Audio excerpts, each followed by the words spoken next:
Hello friends, welcome to the next class of how to learn English. आज फिर हम errors की practice करने जा रहे हैं। एरर्स से रूल्स की प्रैक्टिस करने जा रहे हैं।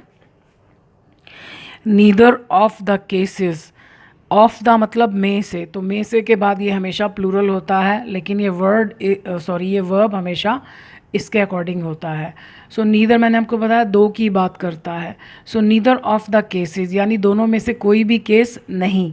वॉज डिफ़िकल्ट टू विन, मुश्किल था जीतना, मतलब जीतने के लिए दोनों में से कोई भी केस मुश्किल नहीं था। There is no mistake in this sentence. No sooner did she unpacked the gift something hit her, जैसे ही उसने गिफ्ट को खोला, पैक की हुई चीज़ को खोलना हो तो ओपन नहीं आता, अनपैक या अनडू भी आता है, UNDO। सो डिड के बाद हमें पता है फर्स्ट फॉर्म आती है, सेकंड फॉर्म नहीं आती। So no sooner did she unpack the gift, जैसे उसने गिफ्ट को खोला, समथिंग हिट हर, हिट की तीनों फॉर्म्स यही होती हैं, तो यहाँ पर ऐसे ही रहेगा कि कोई चीज़ उसको लग गई। You would not be happy, ये कंडीशनल टाइप सेकंड है क्योंकि केवल विल की सेकंड फॉर्म दिखाई दे रही है।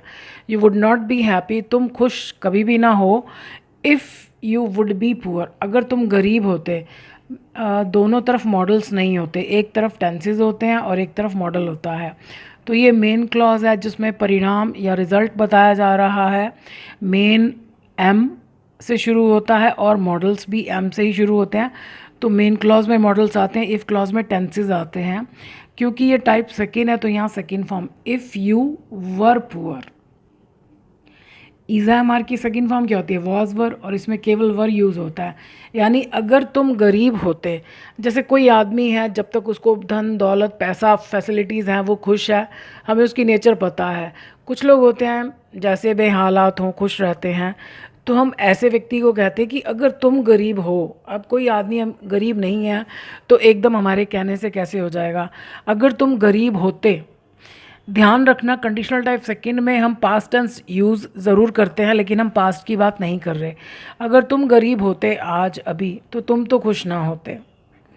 Beautiful you are, modelling is an ideal profession for you, खूबसूरत तो तुम हो ही।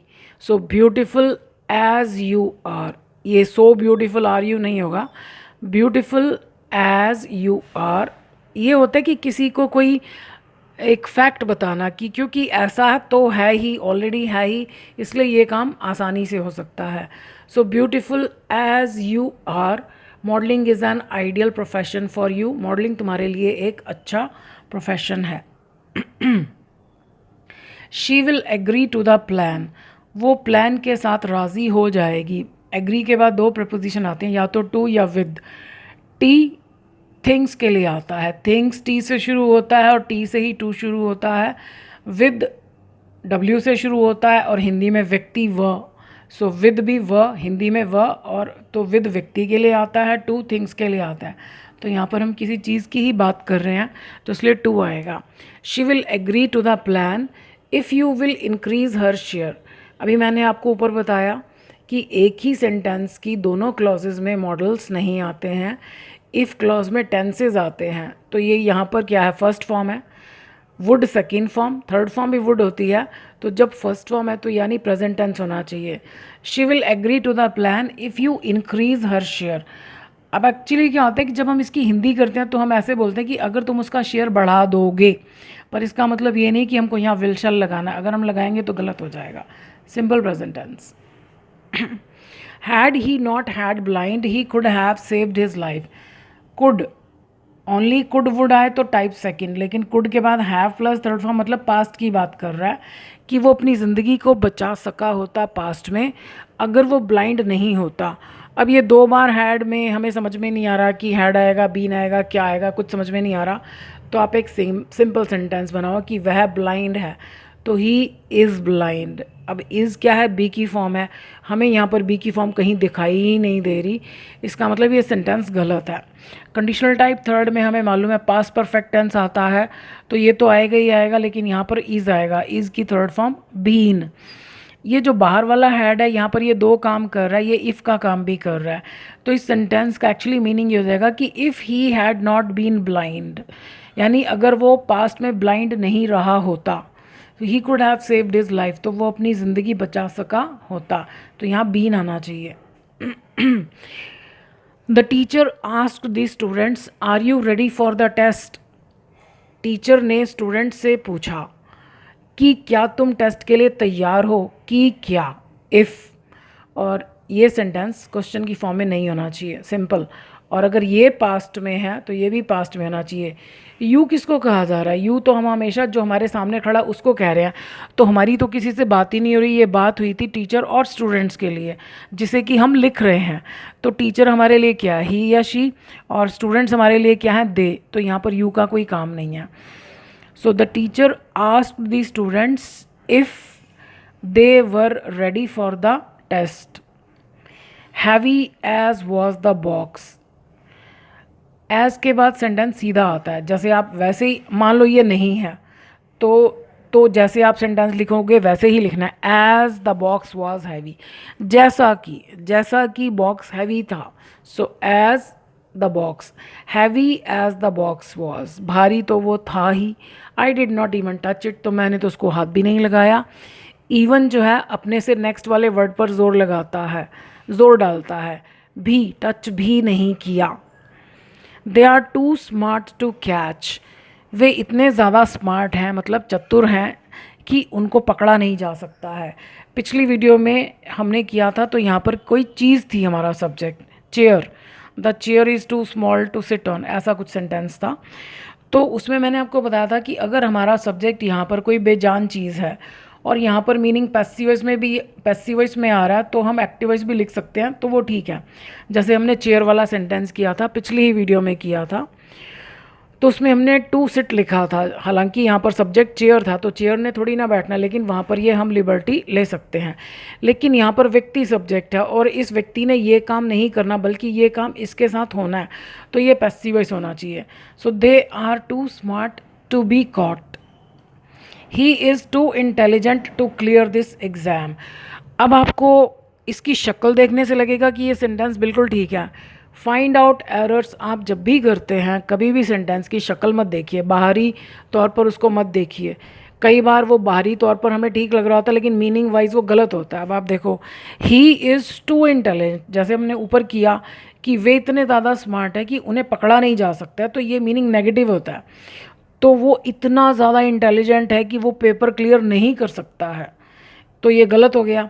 यानी हमको यहाँ पर नहीं चाहिए, हमें यहाँ पर चाहिए यस, कि वो पेपर क्लियर कर सकता है।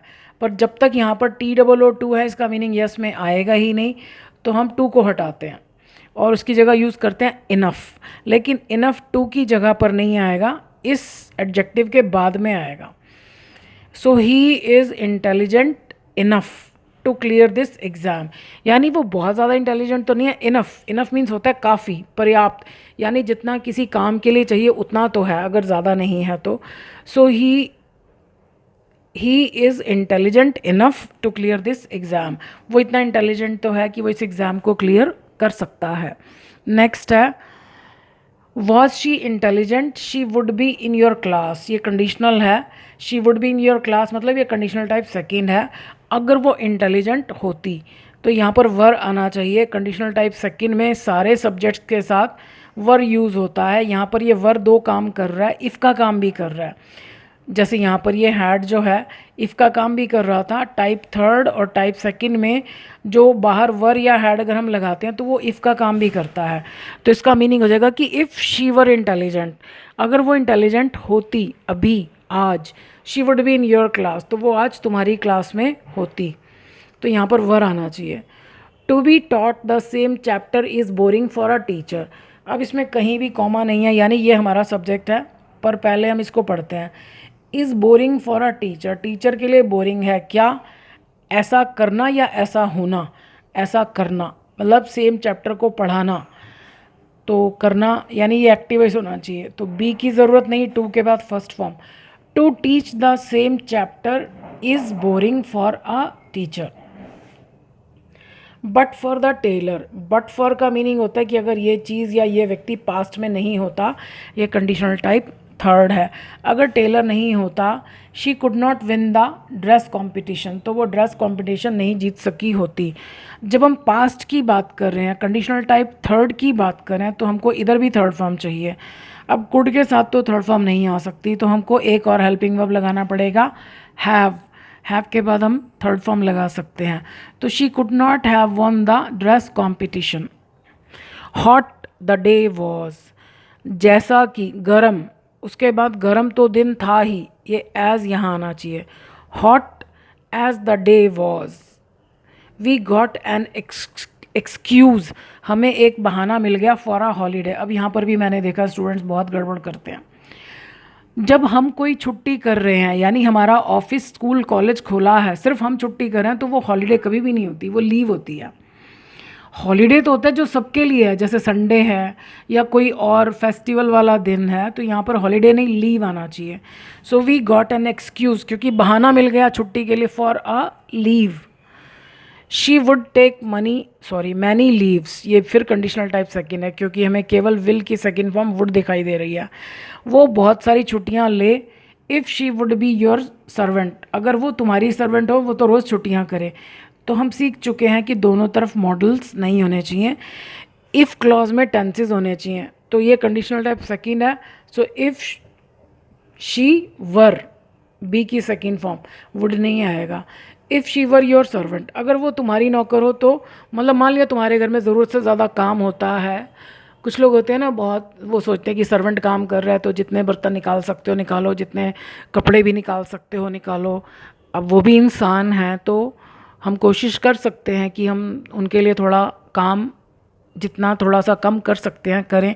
मतलब हम ये ना सोचें कि हम उनको पैसे दे रहे हैं तो हमें उनको अच्छी तरह से पूरे पैसे वसूल करने हैं। So she would take many leaves if she were your servant. So I hope आपको कुछ नया सीखने को मिला होगा और कुछ रिवाइज़ किया होगा। I wish you all the best. Thank you for watching this video.